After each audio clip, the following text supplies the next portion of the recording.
नमस्कार मेरे प्यारे साथियों, कैसे हैं आप लोग। उम्मीद करता हूँ आप लोग अच्छे होंगे, मस्त होंगे और मन लगाकर अपनी पढ़ाई करे होंगे। तो दोस्तों, आप सभी को इस वीडियो में मैं तहे दिल से स्वागत एवं अभिनंदन करता हूँ। दोस्तों, आज की इस वीडियो में मैं आप लोग के लिए हिंदी व्याकरण का एक महत्वपूर्ण टॉपिक और सबसे आसान टॉपिक संज्ञा लेकर आया हूँ। जी हाँ दोस्तों, आप लोग सही सुने, संज्ञा। तो दोस्तों, संज्ञा आज मैं पढ़ने वाला हूँ, जो कि दोस्तों आज भी हिंदी व्याकरण का पहला क्लास है। दोस्तों, आज से हिंदी व्याकरण का सीरीज स्टार्ट हो चुका है। आप लोग चैनल को सब्सक्राइब करके रखिएगा। जी हाँ दोस्तों, आप लोग सही सुने, संज्ञा।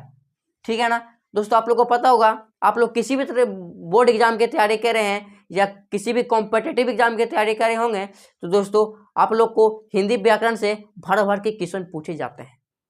सबका ये इंपॉर्टेंट है हिंदी व्याकरण, ठीक है ना। जैसे कि आप लोग क्लास 10th या 12th में होंगे तो आप लोग जानते होंगे कि जो अगर आपका हिंदी सब्जेक्ट होगा, दोस्तों हिंदी के सब्जेक्ट में टोटल 100 MCQ पूछे जाते हैं।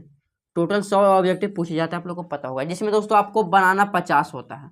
50 MCQ आपको बनाना होता है, जिसमें दोस्तों 100 में से पता है सिर्फ 40 ऑब्जेक्टिव ही बुक से पूछे जाते हैं। 40 ऑब्जेक्टिव पूछे जाते हैं। और दोस्तों ज़्यादातर 60 ऑब्जेक्टिव जो है ना, इसमें से हिंदी ग्रामर से पूछे जाते हैं। ठीक है ना, ग्रामर से पूछे जाते हैं। इसलिए दोस्तों जो ग्रामर है अपने आप पर एक बहुत ही बढ़िया स्थान है। इसलिए दोस्तों ग्रामर पढ़ना बहुत ज़रूरी है। इसलिए दोस्तों सबसे पहले मैं ग्रामर स्टार्ट किया। तो दोस्तों आज से हम ग्रामर स्टार्ट कर दिया हूँ। अगर आप लोग चैनल पर नए हैं तो हमारे चैनल को सब्सक्राइब करके रखिएगा दोस्तों। ठीक है, आपको वीडियो पसंद आई है तो लाइक करें एंड अपने दोस्तों के पास शेयर करें। दोस्तों आज हम संज्ञा स्टार्ट करने वाले हैं। तो दोस्तों संज्ञा, तो संज्ञा आप लोग पढ़ रहे होंगे बचपन से ही, ठीक है ना। संज्ञा क्या होता है, तो दोस्तों संज्ञा क्या होता है, इसको आप लोग इंग्लिश ग्रामर में पढ़े होंगे। संज्ञा को इंग्लिश में क्या बोलते हैं, नॉन बोलते हैं। क्या बोलते हैं साथियों, इंग्लिश में क्या बोलते हैं, नॉन बोलते हैं। दोस्तों संज्ञा का डेफिनेशन क्या है, आप लोग बचपन से पढ़े होंगे। और दोस्तों जान रहे हैं जो संज्ञा मैं इतनी भाषा में आज मैं पढ़ाने वाला हूँ ना, कि दोस्तों इतनी आसान भाषा में आप लोग कहीं भी नहीं पढ़े होंगे। अगर दोस्तों मैं यकीन के साथ कह सकता हूँ, अगर आप लोग पूरा इस वीडियो अंत तक देख लिए, मैं दावे के साथ कह सकता हूँ आप लोग जिंदगी भर संज्ञा नहीं भूलिएगा। ठीक है, कहीं और कहीं वीडियो देखने की जरूरत नहीं आपको, सिर्फ इतना देख लीजिए, संज्ञा पूरा दिल और दिमाग में अच्छी तरीके से बैठ जाएगा। तो दोस्तों संज्ञा को इंग्लिश में नॉन बोलते हैं। और संज्ञा का परिभाषा क्या होता है, तो दोस्तों परिभाषा पहले इसको जान लेते हैं। संज्ञा की परिभाषा, तो परिभाषा आप लोग बचपन से याद किए होंगे। बचपन से तो हिंदी ग्रामर पढ़ रहे हैं, संज्ञा सर्वनाम ये सब तो पढ़े होंगे। तो दोस्तों देखिए संज्ञा क्या होता है, आप लोग याद होगा किसी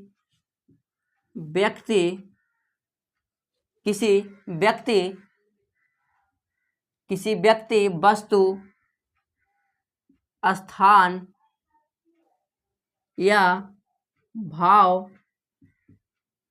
आदि के नाम को संज्ञा कहते हैं। ठीक है,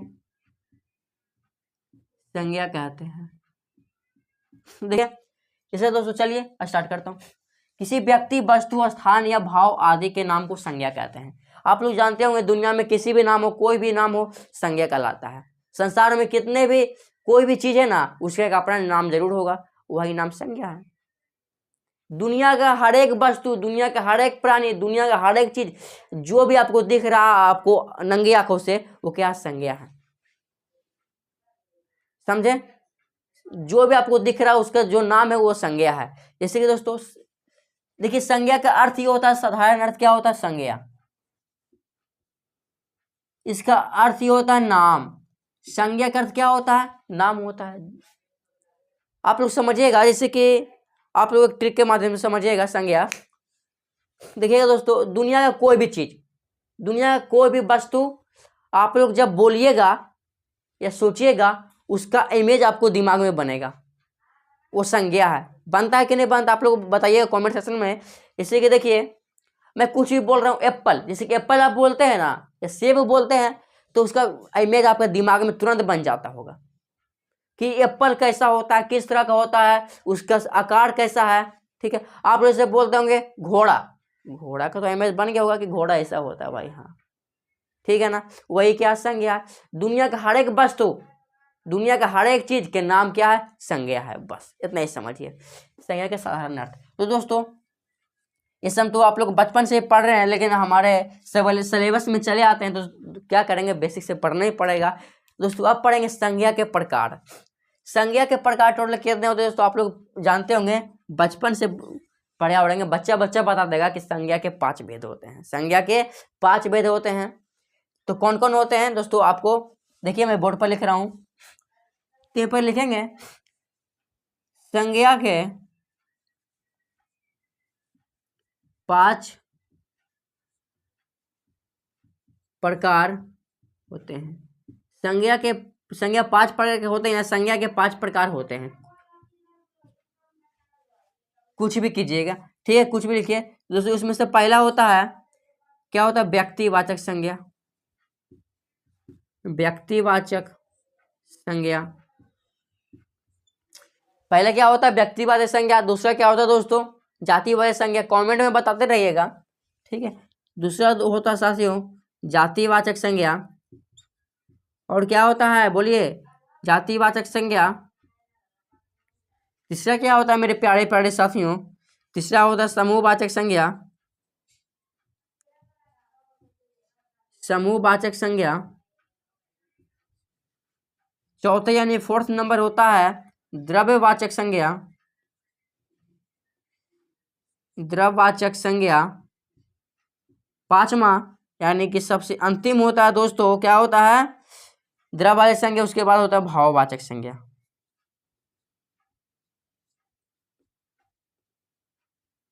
भाववाचक संज्ञा, ये दोस्तों हमारे 5 प्रकार के संज्ञा होते हैं।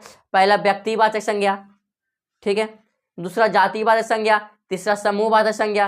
चौथा द्रव्यवाचक संज्ञा। 5वां होता है दोस्तों भाववाचक संज्ञा, ठीक है। आप लोग बचपन से पढ़ते आ रहे होंगे दोस्तों, हम बारी बारी से इसको एक एक करके डिफिनेशन को बोर्ड पर लिखेंगे और समझाएंगे, बहुत सारे एग्जाम्पल देंगे। आप लोग को पूरा क्लास देखिए, आपको बहुत अच्छी तरीके से याद हो जाएगा। और दोस्तों कहीं भी संख्या पढ़ने की जरूरत नहीं पड़ेगी आपको पूरी जिंदगी भर, ठीक है, अगर आप लोग अंत तक देख लेते हैं तब। दोस्तों स्टार्ट करते हैं, हम बारी बारी से इसको पढ़ेंगे। दोस्तों हम स्टार्ट करते हैं व्यक्तिवाचक संज्ञा। सबसे पहले इसको मिटाते हैं, करते हैं व्यक्तिवाचक संज्ञा। तो व्यक्तिवाचक संज्ञा क्या है, तो व्यक्तिवाचक संज्ञा आप लोग जानते होंगे, बचपन से पढ़ते आ रहे होंगे। तो व्यक्तिवाचक संज्ञा क्या है, जिस संज्ञा के किसी खास व्यक्ति, वस्तु, स्थान आदि का बोध हो तो उसे क्या बोलते हैं, व्यक्तिवाचक संज्ञा कहते हैं, ठीक है ना। जैसे कि आप लोग डिफिनेशन समझ सकते हैं, बहुत ही सरल भाषा में लिखा गया है। जिस संज्ञा से किसी खास व्यक्ति, वस्तु, स्थान आदि का बोध हो तो उसे क्या बोलते हैं, व्यक्तिवाचक संज्ञा बोलते हैं। किसी खास व्यक्ति का बोध हो या किसी खास वस्तु या किसी खास स्थान का बोध, उसे क्या बोलेंगे, व्यक्तिवाचक संज्ञा बोलते हैं। जैसे उदाहरण के तौर पर देखा जाए तो देखिए दोस्तों, जैसे कि राम, राम क्या हमारा व्यक्तिवाचक संज्ञा। दुनिया में सिर्फ एक ही राम है, नाम तो अनेक होंगे, जैसे कि नाम तो देखिए राम का नाम तो बहुत सारे लड़का का होगा, लेकिन राम का नाम लेते ही हमें हमेशा प्रभु श्री रामचंद्र याद आ जाते हैं मन में, यानी कि वो राम हो गए। कोई खास रहीम भी कोई खास है। चांद, दुनिया में सिर्फ एक ही चांद है, पूरे पृथ्वी में, पूरे वर्ल्ड में एक ही चांद है। जैसे कि सूरज की बात करें, सूरज भी पूरा खास है। डिफिनेशन कहा गया है जिस संज्ञा से किसी खास व्यक्ति का बोध हो, कोई भी खास का बोध हो, या जो कि दुनिया में सिर्फ एक हो, उसे क्या बोलेंगे, व्यक्तिवाचक संज्ञा बोलेंगे। जैसे कि दुनिया में सिर्फ तो सूरज है और चांद तो एक ही है। रामायण के स्थान कोई दूसरा बुक लिख सकता है क्या, कोई दूसरा पुस्तक लिख सकता है, नहीं ना। रामायण तो एक ग्रंथ है ना, धार्मिक ग्रंथ है, यानी कि रामायण महाभारत ये सब क्या हो गया, खास है, अपने आप पर क्या है, खास है। जैसे कि हम और आप क्या है, खास है, आपका नाम और हमारा नाम। जैसे कि हमारा नाम मृत्युंजय है, जैसे कि मृत्युंजय क्या है, हम व्यक्तिवाचक संज्ञा होंगे, किसी खास होंगे। जैसे कि मृत्युंजय तो किसी और का नाम होगा, लेकिन वो उसका गुण नहीं मैच करेगा ना, हमारा गुण कुछ और होगा, उसका गुण कुछ और होगा, ठीक है ना। उसको क्या बोलेंगे, व्यक्तिवाचक संज्ञा। जैसे कि कोई बोला जाए, जैसे कि सीता क्या है, कोई खास नाम है, कोई खास व्यक्ति है। जैसे कि सीता बोलेंगे तो सीता को बहुत सारे का नाम होगा, लेकिन सीता बोलते ही हमें हमेशा सीता माता का मन में बात चली आती है, यानी कि सीता माता क्या खास है। कोई भी खास से कि बोध हो उसे क्या बोलेंगे, व्यक्तिवाचक संज्ञा। आप होप कि व्यक्तिवाचक संज्ञा आप लोग समझ चुके होंगे। तो दोस्तों आगे बढ़ते जातिवाचक संज्ञा की। और दूसरा क्या है दोस्तों, जातिवाचक संज्ञा। तो जातिवाचक संज्ञा किसको बोलेंगे, जिस संज्ञा से प्राणी या वस्तु की संपूर्ण जाति का बोध हो उसे क्या बोलेंगे दोस्तों, जातिवाचक संज्ञा बोलेंगे। जातिवाचक मतलब कि दुनिया को कोई भी जाति है ना उसको क्या बोलेंगे, जातिवाचक संज्ञा, जो जाति का बोध कराता है। जैसे कि उदाहरण के तौर पर देखेंगे, जैसे कि लड़का, जो लड़का बोल रहे हैं तो पूरा संपूर्ण लड़का का बोध हो गया। दुनिया में जितने सारे लड़के हैं सारे लड़का के यहाँ पर बोध किया जा रहा है। ये नहीं कि सिर्फ नाम लेकर बोला जा रहा है, ठीक है ना, सिर्फ लड़का बोल रहे हैं। दुनिया में जितने सारे लड़के होंगे सभी का बोध हो रहा है, यानी कि जाति, लड़का जाति होता है। जैसे कि लड़की, दुनिया में जितनी भी लड़की होगी सभी लड़की का बोध हो रहा है। आगे देखिए औरत, दुनिया में जितने भी सारे औरत होंगे सभी औरत का बोध हो रहा है, यानी कि इसमें क्या है, जातिवाचक संज्ञा। पुरुष, दुनिया में जितने भी सारे पुरुष होंगे पुरुष, जातिवाचक संज्ञा। पशु, दुनिया में जितने भी सारे पशु होंगे सब क्या होंगे, जातिवाचक संज्ञा। जैसे कि ये हम नहीं ना बोले कि पशु में गाय, घोड़ा, कुत्ता, ये सब नहीं ना बोले, यानी कि पशु बोल दिए यानी कि पूरा पशु का ही बोध कर दिए, ठीक है ना। तो क्या हो जाएंगे, जातिवाचक संज्ञा। नाम से पता चला जाति, जो जाति, ठीक है ना, जाति जो किस जाति का है उससे क्या बोलेंगे, जातिवाचक संज्ञा। जैसे कि पक्षी, दुनिया में जितने भी सारे उड़ने वाले जीव जंतु हैं सब क्या होंगे, पक्षी के अंतर्गत आएंगे, जातिवाचक संज्ञा। कोई भी फल, ये नहीं बोल फल, जैसे कि फल है, हम नाम तो नहीं लेकर बोल रहे हैं, आम, केला, सेब, अमरूद, ये सब तो नहीं बोल रहे हैं, सिर्फ फल बोल दिए, यानी कि जितने भी सारे फल है पूरे विश्व में सारे फल चले आएंगे, यानी जातिवाचक संज्ञा। आगे दोस्तों फूल, जो दुनिया में जितने सारे फूल होंगे सब क्या हो जाएंगे, जातिवाचक संज्ञा। और नेक्स्ट है दोस्तों समूहवाचक संज्ञा। समूहवाचक संज्ञा क्या है, देखिएगा, वैसा संज्ञा जिसे व्यक्ति वस्तुओं के समूह का बोध हो, जिसे व्यक्ति वस्तु के समूह का बोध हो उसे क्या बोलेंगे, समूहवाचक संज्ञा, ठीक है ना। जैसे कि उदाहरण के तौर पर देखा जाए जो सेना, जैसे कि सेना क्या होता है, हमेशा समूह में होता है। सेना क्या अलग होता है, हमेशा समूह में होता है, ग्रुप में होता है। सभा, जब भी कोई भी सभा होगा, जैसे हम और आप मिलकर सभा नहीं कर सकते हैं, ये सभा जब भी होगा जब ढेरों की संख्या में रहेगी ना मनुष्य, उससे क्या बोलेंगे, सभा। जैसे गुच्छा, ये गुच्छा भी समूह में होता है, जैसे अंगूर का गुच्छ हो गया। वर्ग, जैसे कि वर्ग में बहुत सारे विद्यार्थी होते हैं, पूरा, ये नहीं बोल रहे हैं पूरा स्कूल, पूरा विद्यालय बोलेंगे क्या किस में चला जाएगा दोस्तों, पूरा आ जाएगा व्यक्ति, जातिवाचक संज्ञा में चला गया, यानी कि पूरा विद्यालय, यानी कि एक वर्ग का नाम लिए हैं इंडिविजुअल रूप से, ठीक है ना।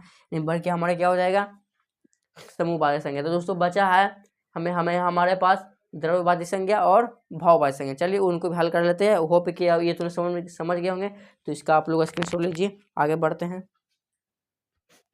तो दोस्तों चलते हैं भाववाचक संज्ञा और द्रव्यवाचक संज्ञा की ओर। हमारा संज्ञा का फोर्थ प्रकार क्या है, द्रव्यवाचक संज्ञा। तो द्रव्यवाचक संज्ञा किसे बोलेंगे, देखिए समझिए, वैसी संज्ञा जिसे मापा या तौला जा सके उसे क्या बोलेंगे, द्रव्यवाचक संज्ञा। दोस्तों द्रव्य, और कई सोचते हैं ना द्रव्य, ध्यान से देखिएगा यहाँ पर, एक होता है द्रव जिसको हम लिक्विड बोलते हैं, जो कि द्रव अवस्था में रहता है, पानी जैसा होता है, ठीक है, गीला होता है। एक होता है दोस्तों द्रव, ऐसे लिखाता है, इसमें आधा हुआ और यह लिखाता है। ये दोस्तों ये द्रव का मतलब पदार्थ होता है, और ये द्रव का मतलब क्या होता है, लिक्विड होता है, ठीक है ना। इन दोनों में थोड़ा कंफ्यूजन होता है, ध्यान से रखिएगा। कहीं कहीं द्रव्य को कोई द्रव्यवाचक संज्ञा भी लिख देते हैं, इसलिए द्रव्य लिखिएगा। देखिए वही संज्ञा जिसे मापा या तौला जा सकते हो, भाई कोई भी चीज़ जिसको हम मापेंगे तौलेंगे उसे क्या बोलेंगे, द्रव्यवाचक संज्ञा। जैसे कि चावल हम जब भी खरीदते हैं साथियों, तो तौल के हम आप ही के नहीं खरीदते हैं, एक बोरा चावल दे दीजिए, 5 केजी चावल दे दीजिए, 10 केजी चावल दे दीजिए। जब भी चावल खरीदेंगे तो माफी तौल के खरीदेंगे, जाहिर सी बात है।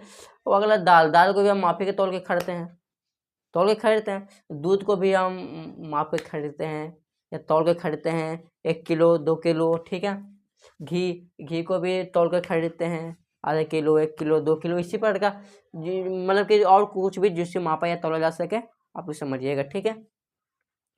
आगे पांचवा है भाववाचक संज्ञा। तो भाववाचक संज्ञा किसको बोलेंगे दोस्तों, जिस संज्ञा से व्यक्ति या वस्तुओं के गुण या धर्म का बोध उसे क्या बोलेंगे साथियों, भाववाचक संज्ञा बोलेंगे। जैसे कि उसका व्यक्ति का कोई भी गुण, जैसे उसका गुण क्या है, वो बहुत अच्छा आदमी है, बहुत खराब आदमी है, बहुत बुरा है, बहुत बढ़िया आदमी है, जैसे कि उसका गुण जो भी हो, जैसे कि अच्छाई क्या है, इसका गुण है, यानी कि अच्छाई भाववाचक संज्ञा हो जाएगा।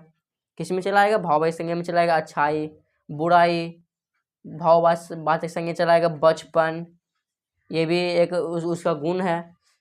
बुढ़ापा, ये सब चलाएगा भाववाचक संज्ञा में, ठीक है। या मिठास, जब कोई मिठाई देखते हैं तो खाने के बाद पता चलता है कि मिठास है। और दोस्तों ये जो भाववाचक संज्ञा होता है ना, इसको देखा नहीं जा सकता, सॉरी हाँ, इसको देखा नहीं जा सकता, ना इसको छुआ जा सकता है, इसको सिर्फ महसूस किया जा सकता है। भाववाचक संज्ञा की क्या किया जा सकता है साथियों? महसूस किया जाता है, सिर्फ और सिर्फ महसूस कर सकते हैं, ठीक है ना। जैसे कि अच्छाई को कौन देखा आज तक? अच्छाई को देखते हैं, उसको सिर्फ महसूस होता है कि हाँ भाई ये अच्छा काम करता है, यानी कि अच्छाई को कोई थोड़ी नहीं देखता है, या बुराई को भी नहीं देखता है कोई। बचपन को देखता है, बचपन को देखता है, लेकिन बचपना को नहीं देखा जा सकता है ना, ठीक है ना। जैसे कि ये बचपन जैसे करता है, बचपन हो गया, बुढ़ापा हो गया, मिठास हो गया, ये सब क्या है? भाववाचक संज्ञा हो गया। तो दोस्तों हम संज्ञा के 5 प्रकार पढ़ लिए हैं। पहला व्यक्तिवाचक संज्ञा, दूसरा जातिवाचक संज्ञा, तीसरा समूहवाचक संज्ञा, चौथा द्रव्यवाचक संज्ञा, पांचवा भाववाचक संज्ञा। ये दोस्तों हमारे संज्ञा के प्रकार हैं। आई होप आप लोग संज्ञा अच्छी तरीके से समझ गए होंगे। दोस्तों अगर आप लोग को वीडियो पसंद है तो लाइक करें, और दोस्तों ये वीडियो कैसा लगा कॉमेंट में ज़रूर बताएं दोस्तों। संज्ञा और दोस्तों कल तैयार रहिए, कल सर्वनाम लेकर आने वाला हूँ, ठीक है। और दोस्तों 8 से 10 दिन के अंदर हमारा जो हिंदी व्याकरण का जो सीरीज है समाप्त हो जाएगा। तो दोस्तों मिलते हैं अगली वीडियो में सर्वनाम के साथ। तब तक के लिए जय हिंद, जय भारत।